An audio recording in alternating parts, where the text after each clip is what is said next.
समर्थ crop care महाघोटाळ्यातील मुख्य आरोपी प्रशांत गवळीला पोलिसांनी अखेर ताब्यात घेतलं असून त्याचे धक्कादायक कारनामे उघड होत आहेत। नक्की काय घडलंय सांगते, मात्र त्याआधी थोडक्यातला फॉलो करा। हजारो शेतकऱ्यांना गंडा घालणाऱ्या समर्थ क्रॉप केअर महाघोटाळ्याचा मुख्य सूत्रधार प्रशांत गवळी याचा ताबा आता पुणे शहर पोलिसांनंतर अहिल्यानगर पोलिसांनी घेतला आहे।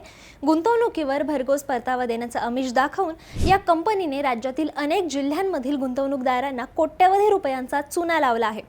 पुणे पोलिसांनी केलेल्या सखोल तपासणीनंतर आता अहिल्यानगर पोलीस या घोटाळ्याच्या मुळाशी जाणार आहेत। मात्र धक्कादायक बाब म्हणजे या महाघोटाळ्यातील प्रशांत गवळीचे इतर साथीदार अजूनही मोकाट असून पोलीस त्यांचा कसून शोध घेत आहेत। या घटनेमुळे फसवणूक झालेल्या हजारो गुंतवणूकदारांच्या आशा पुन्हा पल्लवित झाल्या असून पैसे परत मिळतील का याकडे सगळ्यांचं लक्ष लागलं आहे। आरोपींनी हा पैसा कुठे गुंतवला आणि यात आणखी कोणाचा हात आहे याचा तपास आता वेगाने सुरू आहे। तुम्हाला काय वाटतं, सामान्य लोकांचे पैसे अशा घोटाळ्यामधून परत मिळवणं शक्य आहे का?